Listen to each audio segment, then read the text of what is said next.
1940년 안동에서 한 권의 고서가 발견됐다. 한글의 가치를 세상에 알린 훈민정음 해례본이다. 한글의 창제 정신이 바로 훈민정음 해례본 구석구석에 뜻이 다 담겨 있다. 문자의 제자 원리를 설명한 훈민정음 해례로 인해 한글은 그 과학성을 인정받아 1997년 10월 유네스코 세계기록 유산에 등록되었다.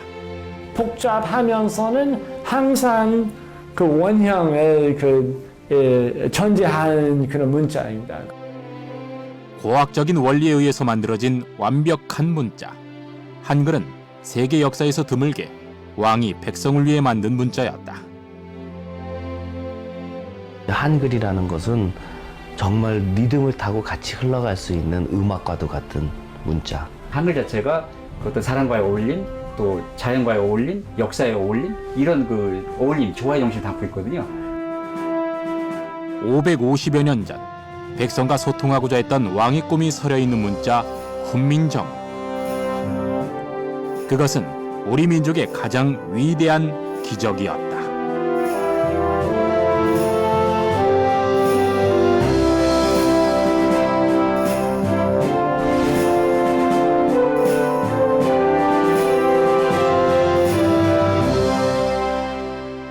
뭐가 생각날까? 고향? 홍대에 위치한 한 작업실에서 붓글씨 작업이 한창이다. 붓을 이용하는 것이 단순한 서예인가 싶지만 파격적인 글자를 써내려가는 것이 예사롭지 않다. 그렇지. 한들. 이상현 씨와 제자들이 함께하고 있는 것은 그지? 최근 송글씨의 예술로 새롭게 부상하고 있는 캘리그라피 작업이다.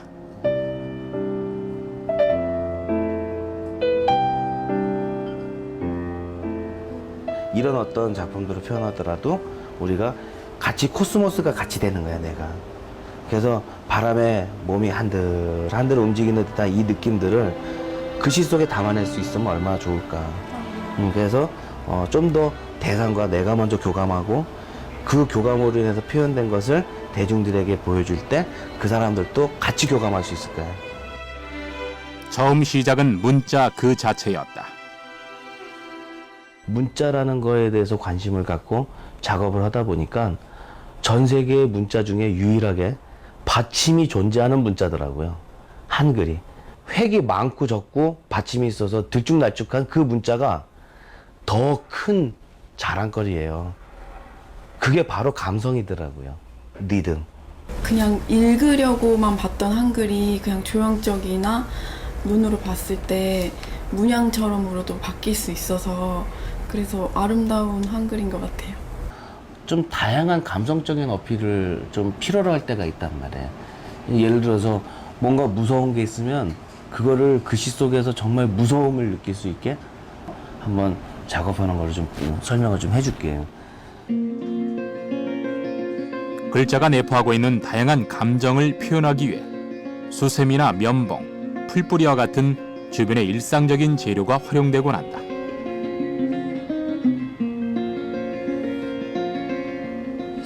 나무 젓가락을 이용해 겨울나무의 메마르고 거친 느낌으로 살아나는 글자는 단순한 문자가 아니라 들쭉날쭉 사람의 감정을 지닌 예술의 영역이 된다. 가져볼 필요도 있을 것 같아. 근데 그 밭을 하는 그 또 하나의 이야기가 생기는데 희로애락의 수많은 감성을 디자인하고 시각적으로 이미지화하는 캘리그라피 작업.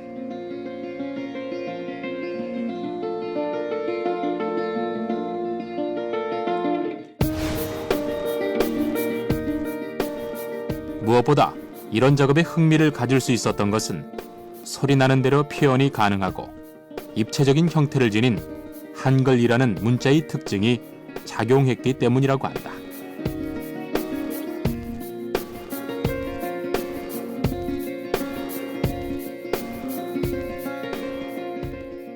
영어, 그러니까 알파벳 같은 경우는 획수에 대한 시각적인 표현이 거의 비슷해요.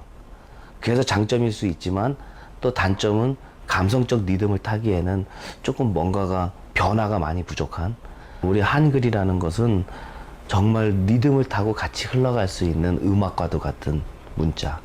그게 바로 소리음 문자 한글입니다.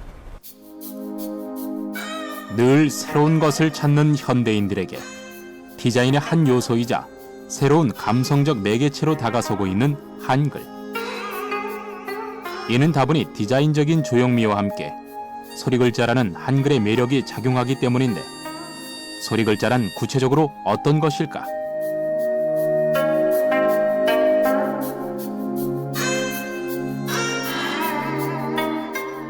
인류의 역사에서 처음 문자가 생겨난 것은 대부분 사물의 모양을 본따 만든 상형 문자였다. 그러나 그림이나 상형 문자는 사랑이나 슬프다와 같은 감정을 나타내는 추상적인 개념들을 글로 표현하기가 어려웠다. 이에 뜻글자인 표의 문자로 발전하게 되는데, 대표적인 것이 읽는 소리와 의미가 다른 한자다.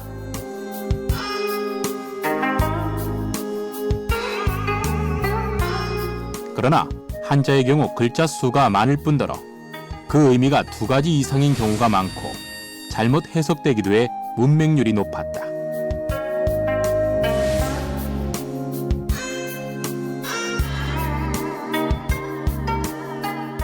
그러한 부담 때문에 글자 자체에는 아무런 뜻이 없이 소리만 받아 적을 수 있는 표음 문자, 즉 소리 글자로 진화하게 된다. 그런데 표음 문자 중에도 일본의 가나처럼 자음과 모음이 분리되지 않는 음절 문자가 있고, 알파벳처럼 더 작은 음소 단위의 문자가 있는데,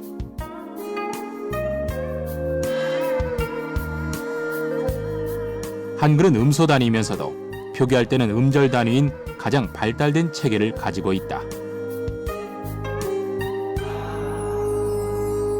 영어 같으면 시각적으로 자음자하고 모음자가 구별이 안 되거든요.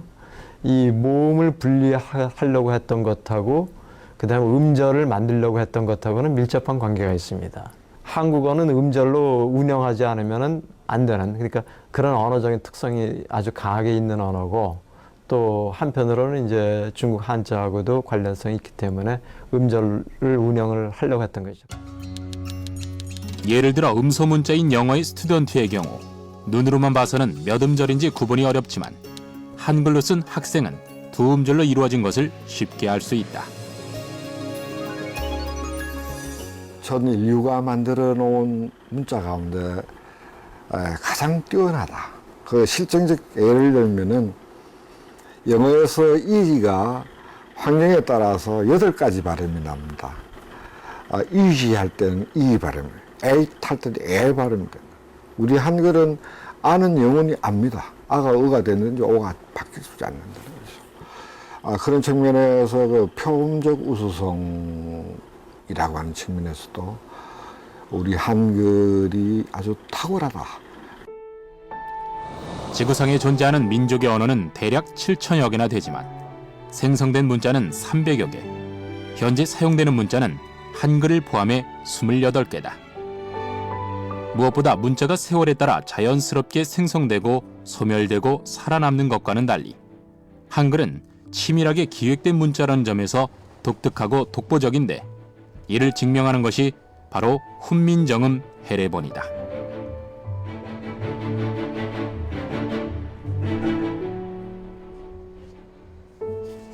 해례본은 세종이 직접 작성한 4장의 본문과 지편전 학자들이 작성한 해례 29장으로 구성되어 있고, 그 안에는 문자를 만든 동기와 목적, 제자 원리, 글자 쓰는 법을 자세히 밝히고 있다. 세계 문자사에서 보기 드문 문자 해설서인 것이다.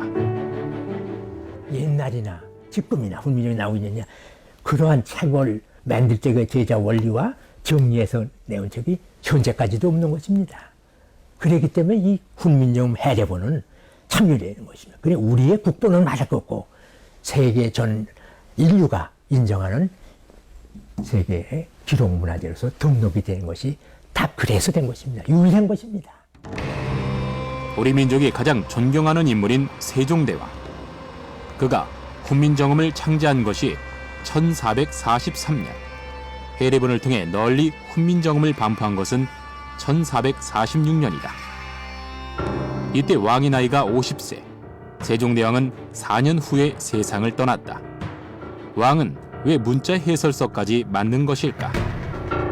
훈민정음에 대한 첫 기록은 세종실록이다.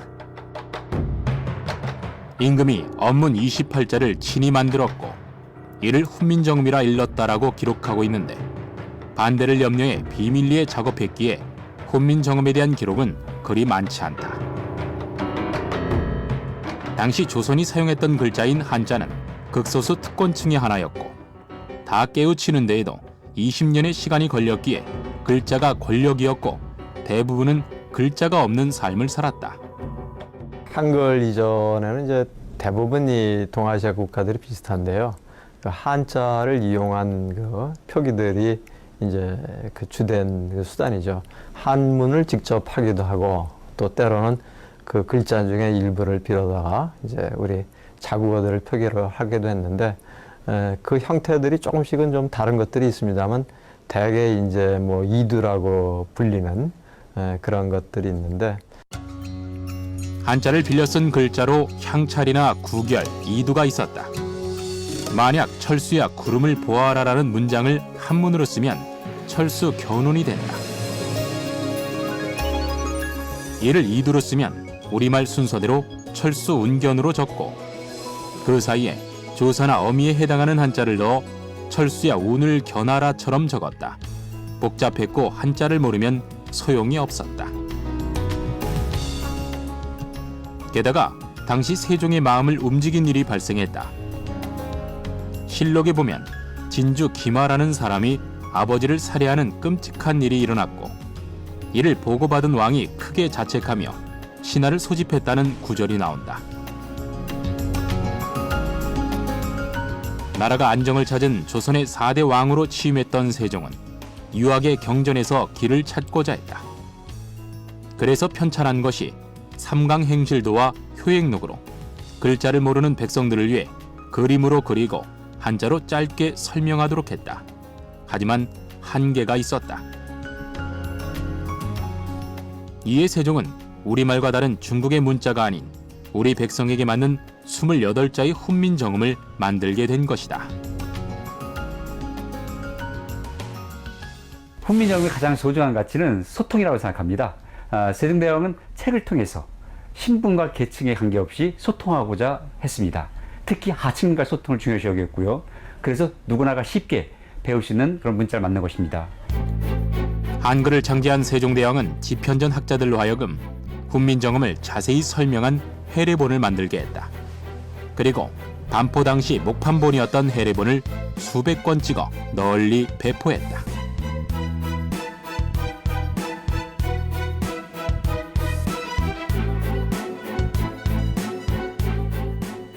훈민정음 해례는 실용적인 문자가 될 수 있도록 한 세종의 의지이자 첫걸음이었다. 많은 은혜 작업을 통해서 우리의 국민들, 백성들의 지적 능력을, 지식과 정보 능력을 향상시키는데 대단히 고려했다. 바로 그러한 한글의 창제 정신이 바로 훈민정음 해례본 구석구석에 잘 분석을 해보면 뜻이 다 담겨 있다. 하지만 훈민정음은 거센 반대에 부딪혔고 해례본도 역사의 부침을 겪어야 했다. 연산군이 자신을 비방하는 한글 투소 사건이 발생하자 범인을 잡기 위해 한글 사용을 금한 것은 물론 한글로 된 책을 모두 파기하라 명했다. 또한 중종대에는 언문청을 없애기까지 하는 등 훈민정음 해례본은 세월이 흐르면서 자취를 감추었다. 그러던 것이 1940년 여름 안동에서 발견되면서 비로소 훈민정음의 창제 원리가 세상에 알려지게 된 것이다. 그 이전에 훈민정음에 만든 창제 서리, 기원설이 아주 뭐 하나의 옛날 고자로 했다든가 무슨 파스파 문자로 했다든가 또 보험자로 했다든가 이 고전 기원자든가 태극 기원자든가 앙리 기원자 이런 구관설이 있었어요. 이게 나옴으로써 그것이 싹 정리가 됐던 것입니다. 그렇다면 어떤 원리에 의해 만들어진 것일까? 훈민정음 해례에 보면 자음과 모음, 초성, 중성, 종성의 원리가 자세히 나왔다.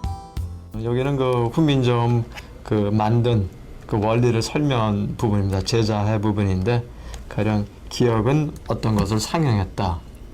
혀뿌리가 그 목을 막고 있는 그런 것을 상형해서 만든 거다. 기역, 니은, 미음, 시옷, 이응.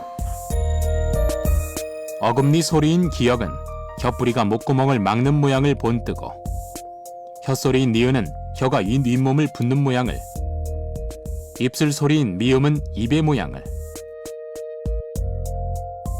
이소리인 시옷은 이빨 모양을, 목구멍 소리인 이응은 목구멍의 모양을 본떠 자음의 기본 5자를 만들었다.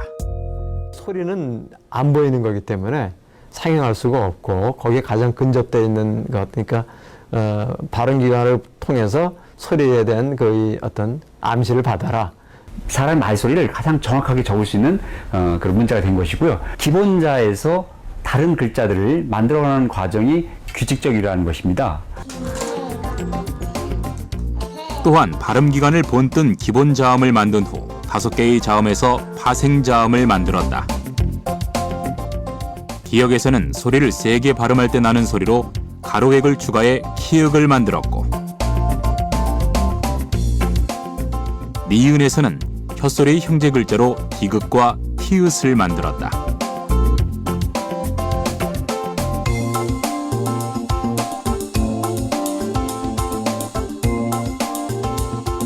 또한 이응에서는 목총을 좁혀 3개 발음할 때의 소리로 히읗을 만드는 등 이렇게 자음 17자가 만들어졌다.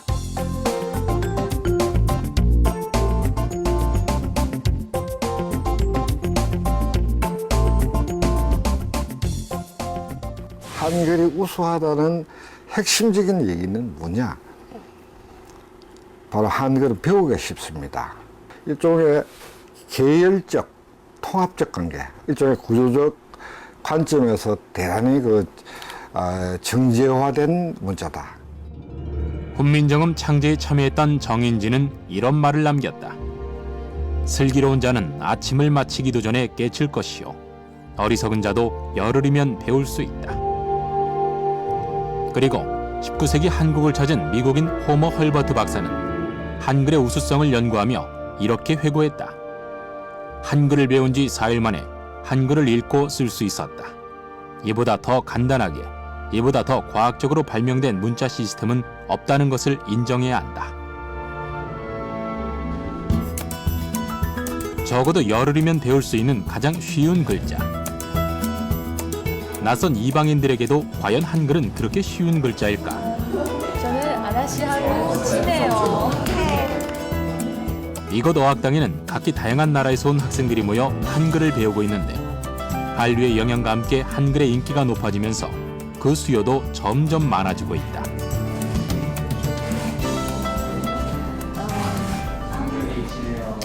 지난 방학에 나는 여행했는데 좋은 추억은 했어요. 처음 한글을 배우기 시작해 6개월째에 이르는 가장 기초적인 초급반 학생들이지만 받아쓰기가 제법이다.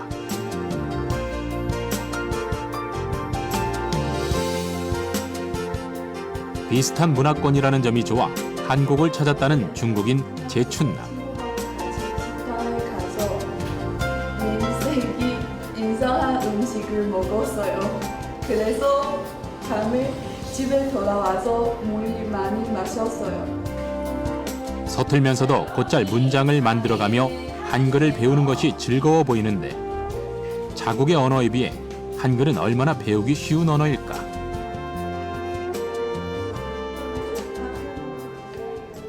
처음에 한국에 오고 나서 읽을 수 없었어요. 제가 어디에 있어요? 이거 다 몰랐어요. 그래서 지금 더 읽을 수 있어요. 좋아요. 한국어는 처음에 중국에 있을 때 조금 배웠어요. 그 한글은 2시간쯤 다 외웠어요. 쉬웠어요? 네. 중국어보다 쉬워요. 한글은 쓰기 할 때 어렵지 않아요. 익히 알듯 외국인들에게 한글은 높임말이 발달돼 있어 까다롭고 맞춤법을 깨우치는 것이 어려운 편으로 알려져 있다.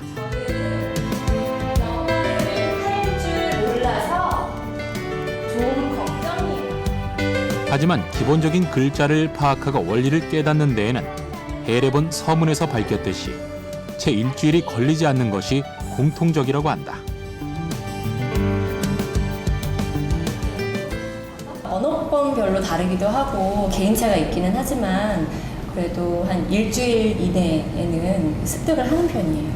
빨리 깨우치는 편인 것 같아요. 한글이 세계적으로 인정받는 데에는 여러 문자 가운데서도 배우기 쉽다는 점이 큰 이유이기도 하다. 배우기 쉬운 이유는 무엇일까?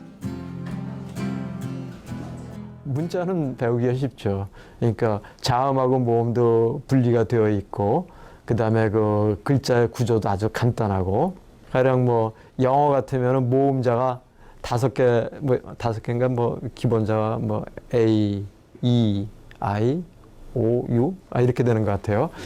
그 글자 모양들이 어떤 애면 전부 다 시각적으로 동일하지 않습니다.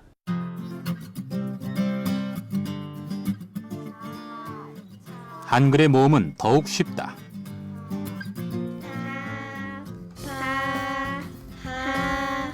한글의 모음은 자음과 분리되어 있으면서도 시각적으로 일관돼 있다.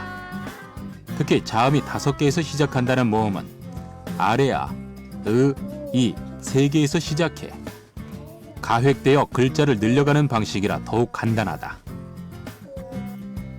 아, 으, 이. 해례본에서는 자음 또한 자세히 밝히고 있는데 혀가 오그라지고 소리가 깊은 아래아는 하늘의 모양을, 혀가 조금 오그라지고 소리가 깊지도 않고 얕지도 않은 으는 평평한 땅을, 혀가 오그라지지 않고 소리가 얕은 이는 서 있는 사람을 본떴다. 한글은 가장 기본적인 그런 기하학적인 그런 모양, 원형이나 그다음에 점이나 그다음에 그 선으로 만들고 있어요. 동시에 이 철학이나 그런 좀 깊은 심도 있는 의미도 항상 갖고 있다고 생각합니다. 그런 의미에선 상당히 매력이 있어요. 하늘과 땅, 그리고 그 사이에 존재하는 사람이라는 성리학적 세계관을 나타낸 글자. 하지만 단순히 철학적 원리를 표현한 것만은 아니다. 차는 동그라미거든요. 이 동그라미는 그 옛날 아래아라고 하는 건데, 이게 한국에서 제일 여린 소리입니다. 여린 소리고 가벼운 소리거든요. 거기에 반해서 이 지로 나타나는 이거는 아주 무거운 소리거든요.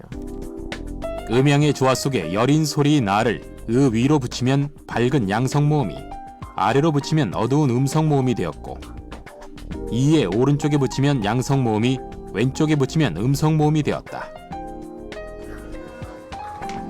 성리학적인 세계관뿐 아니라 소리에 따른 언어학적인 모음의 대립 체계까지 잘 살린 것이다. 아, 야, 어, 여, 오, 요, 우, 유, 이. 양몸 쪽이 한국에는 음성 상징적으로 굉장히 여린 소리입니다. 그러니까 하보다 허가 강하고, 그 다음에 뭐 곧다보다 굳다가 강한 것이죠. 이걸 세종은 정확하게 문자를 만들었는데, 그래서 단순한 추상적인 천진이 아니고 그런 어떤 한국어의 그 음성 상징까지 고려한 그런 아주 그런 절묘한 그런 상형 기법을 갖다 발견해냈다, 이렇게 보는 것입니다. 이렇게 해서 탄생한 초성과 중성, 종성을 통해 만천여 가지의 글자 조합이 가능했다. 제한된 자모음을 가지고 많은 소리를 내는 경제적인 문자인 것이다. 그런데 발음 형상만을 본떴던 자음에서 모음은 왜 갑자기 철학적인 상징까지 고려한 것일까? 하늘과 땅의 위치는 하나의 음양 오행뿐이다. 정음을 만든 것도 처음부터 지혜로서 경영하고 힘껏 찾아낸 것이 아니라 그 소리에 따라서 이치를 다하였을 뿐이다. 그 당시에 이 조선, 동아시아의 가치는 무엇이었느냐 하면은 중국의 송대의 소위 성리학입니다. 소위 64역학을 만들어내고 천과 지, 하늘과 땅, 그 사이에 사람이 태어나고 천지는 곧 근공과 대응이 되고 근공은 다시 남자와 여자 또는 음과 양 그리고 원과 정, 원형, 이정 그래서 더 확대된 것이 중국의 성운학이죠. 세종은 당대 우주 철학의 순환적 원리인 음양오행을 담고자 했다. 성리학의 음운 순서인 아설순치우를 따랐고 궁상각체우의 오음을 적용했다. 그리고 이러한 원대한 뜻을 담은 해설서를 만들기 위해 3년이란 시간을 투자했다. 지편전 학자들로 하여금 소리에 관한 중국의 전문가를 만나고 음운학을 연구하게 하는 등 과학적이면서도 당대의 철학을 담은 문자라는 이론적 근거를 마련했고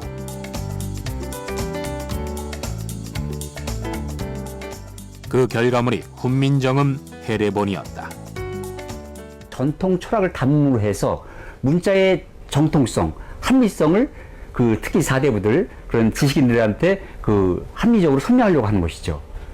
이렇게 문자의 정통성과 자연철학적 원리를 결합함으로 인해서 정말 과학적인 그런 문자가 된 것이고요. 그 누구도 이의를 제기하지 않을 수 없는, 이의를 제기할 수 없는 그런 문자가 된 것입니다.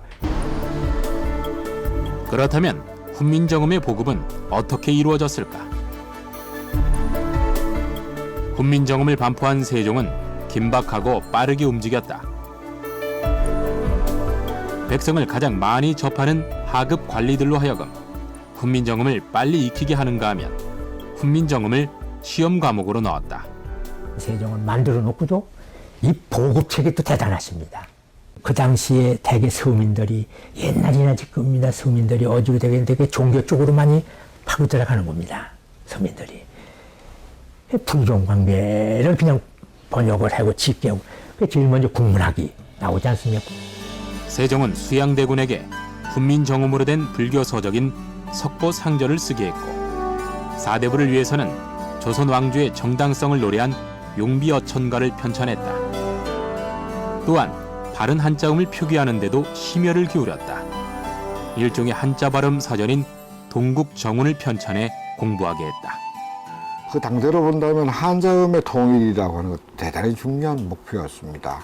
최종 귀착점은 동국정음과 훈민정음을 만들어서 아주 흩어져 있었던 한자음을 통일을 하고 훈민정음은 하나의 동기와 하나의 목적만으로 만든 것이 아닙니다. 다목적령이죠. 이를테면 하층민과의 소통이 가장 중요하지만 그거 이외에 그런 양반 사대부층들도 이 한자를 배우지 않으면 이 사람들은 살아갈 수 없는 사람들이거든요. 그래서 그 한자를 적기 위해서 표준 한자음을 바르게 적을 수 있는 그런 걸 만든 것이죠. 세종의 노력은 바로 효과가 나타났다. 3년 뒤인 1449년 관리의 횡포를 비판하는 내용을 훈민정음으로 벽에 남긴 벽서 사건이 일어난 것이다.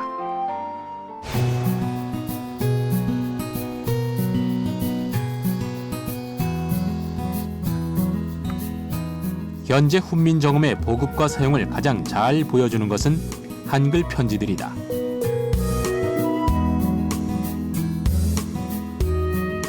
이것이 최초의 편지예요. 무엇보다 왕가에서 사용된 편지들이 다양하게 남아있어 흥미로운데 그 중에서도 지난해에는 명성 황후의 며느리였던 순명효 황후의 편지가 발견돼 화제가 되기도 했었다. 그리고 이제 그 뒤에 나머지 편지들이 갖고 아마 김상덕도 황후에게 편지를 물론 썼다는 얘기가 나오는 곳도 있습니다. 황후가 순종의 스승이었던 김상덕에게 보낸 수십 장의 편지에는 명성황후 시해 사건을 겪었던 당시의 아픔을 고스란히 담고 있다. 그런 표현이 이제 밀페렐 지신이 다시 지통을 품어 생세지념이 사연하고 고초 중 향인하여 나눌 곳이 없었더니, 그래서 이게 뭐냐면은 자기 시어머니 돌아가시고 생가 부모는 이미 그 전에 돌아가셨고, 그러니까 그런 모습을 혈혈지신이라고 한 거고, 그 다음에 며느리로서 시어머니가 돌아가신 현장 그런 걸 본 사람이니까 지극한 슬픔, 아픔을 품어가지고 살고 싶은 마음이 없다. 그러나 이 심정을 다른 사람하고 나눌 곳이 없다. 그러니까 그것을 좀 이 김상덕 선생하고 나누는 거예요. 처음 훈민정음은 사대부들에 의해 천한 문자로 취급받았지만 배우기 쉽고 쓰기 편리한 문자였기에 지방 관료들과 여성들 사이에서 명맥을 이어오며 살아남았다.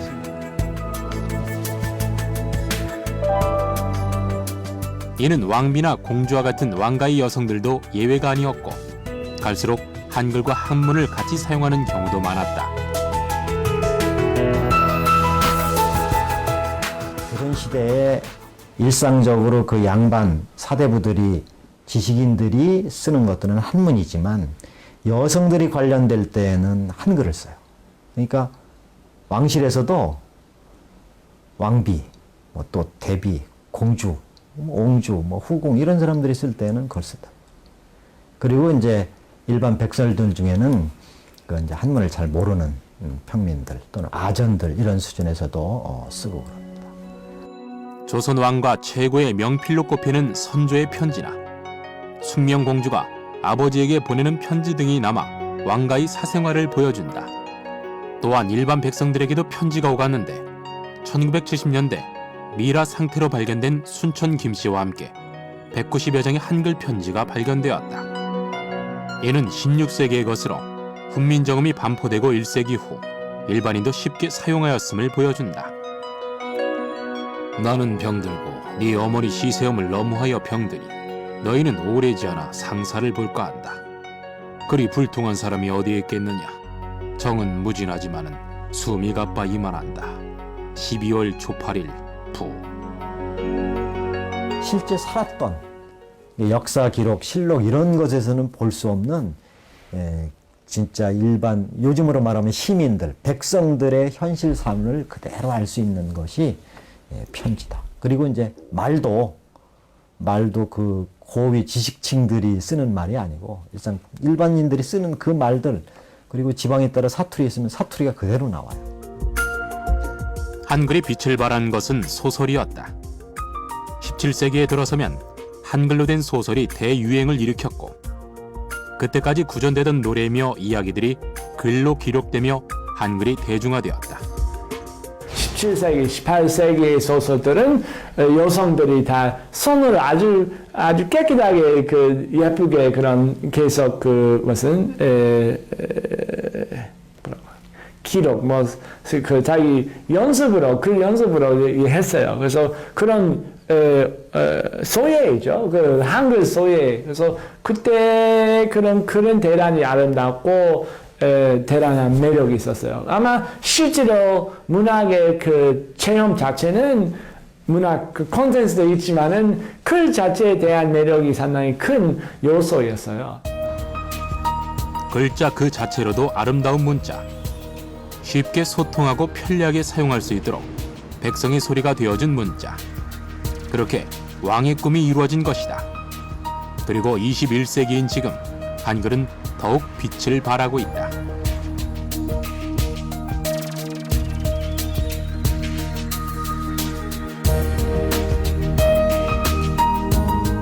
소리 글자로서 한글의 과학적이고 논리적인 글자 체계는 많은 공학자들에게도 영감을 주는 요소인데 무엇보다 다양한 디지털 기기들에서 높은 적합성을 보이며 그 우수성을 인정받고 있다.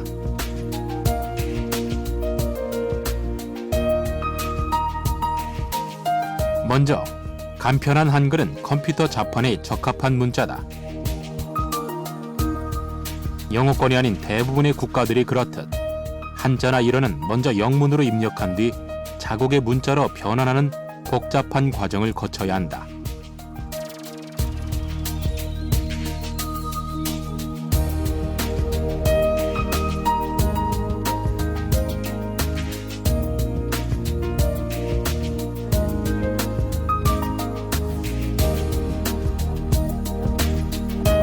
중국어를 보면 중국어는 뜻글자입니다. 그래서 그 한자를 수록할 수는 없고 그 영어 자판을 사용해서 발음을 치면 거기에서 뜨는 한자를 선택합니다. 그러니까 반드시 한자와 발음 사전이 동반돼야 됩니다. 일본어는 그 가나 문자를 쓰는데 히라카나, 가다카나 합해가지고 모두 100여 자 가까이 됩니다. 역시 자판이 엄청 복잡합니다. 그러나 우리는 다른 문자를 빌리지 않고 직접 입력하기 때문에 영어를 모르는 사람도 쉽고 빠르게 컴퓨터를 사용할 수 있다. 또한 한글은 자음과 모음이 왼쪽 오른쪽으로 나뉘어 배치되어 있어 입력이 효율적이고 대문자, 소문자의 구별도 없어 자판이 간결하다. 휴대전화 또한 마찬가지다. 작은 사이즈 한정된 문자판이지만 다른 언어에 비해 편리하다. 과학적인 창제 원리를 적용해 기억과 기억을 하나의 키에서 해결하거나 모음 3개만으로 모든 모음을 만들 수 있다.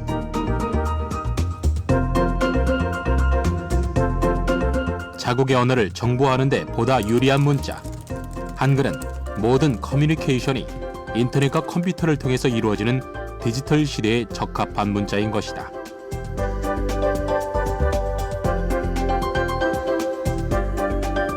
우선 소리 글자이면서도 우리가 한 음절을 한 뭉치로 만들려고 세종대왕은 그렇게 노력하셨어요.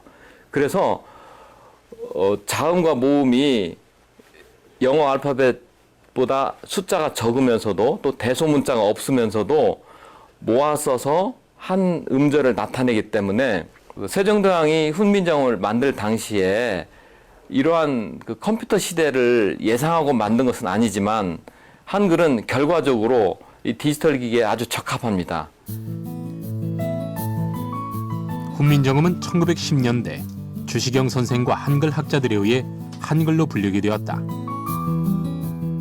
큰 글이라는 뜻처럼 세상의 모든 소리를 적을 수 있는 가장 과학적인 문자이자 누구나 쉽게 배우는 편한 글자였기에 한글은 더욱 사랑받는 문자가 되었고 세계가 인정한 최고의 문자가 되었다.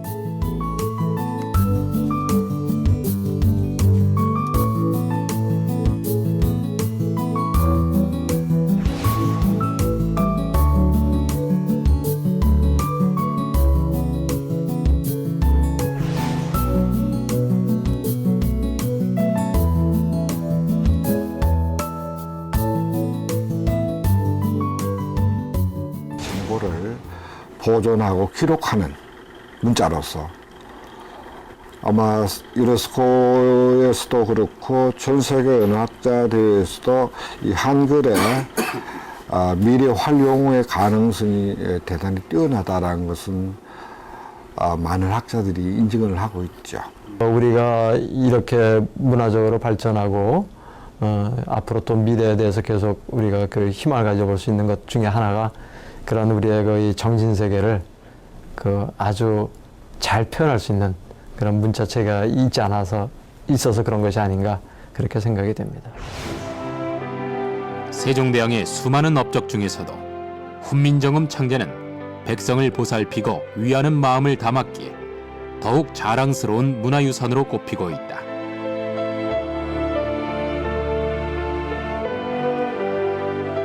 자연의 이치와 소리의 과학성을 담고 이를 널리 보급하기 위한 치열한 노력이 있었기에 500년의 세월을 넘어 평등한 세상을 만들 수 있었던 문자 한글. 그 위대한 정신이야말로 변치 않는 우리 역사의 소중한 자산일 것이다.